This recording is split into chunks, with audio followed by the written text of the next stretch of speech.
You can meditate. You can try an app like we were talking about, or just sit quietly and see what thoughts pop up. And if they're about snacks, like mine often are, no judgment. Don't judge yourself. If you have too many thoughts and cannot meditate, believe me, we have all been there. Just allow the thoughts to come. You can visualize a giant chalkboard like the size of a wall, and in your mind's eye when you're trying to meditate. And if your thoughts are just coming and you can't seem to relax, go write your thoughts out on the chalkboard and then erase them.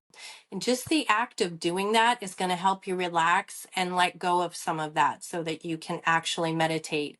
And honestly, if you have a ton of thoughts, like I do sometimes, by the time you write them out and erase them all, it kind of feels like you meditated. It was like you're working through something, because you get some answers sometimes during that, which is kind of nice. I love that. You never told me that one before. I like it. Oh, yeah.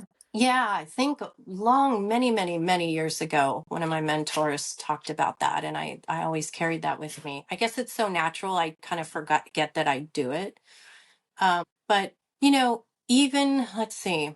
So the chalkboard is a good one. And then another one is even seeing your thoughts kind of in a little bubble attached to a helium balloon and just let them sort of float away into the ethers is another way of letting go of the thoughts. And even just mindfully taking care of your thoughts is relaxing in itself. And eventually you'll learn to just lock all the thoughts away, like have a separate room or a waiting area, a little lobby for your thoughts in your mind, and then move them there and tell them to stay there so that you can meditate for a little bit. And, a lot of that is like your emotions and your ego, and you have to just separate it and say, I'm going to put you here. I'm not going to forget about you, but you need to stay here for a minute because I got something else to do.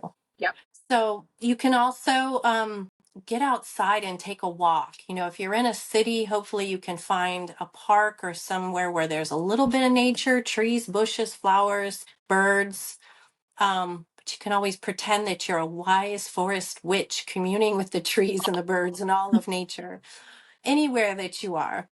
And, if you are focusing on your thoughts, reflect on one big question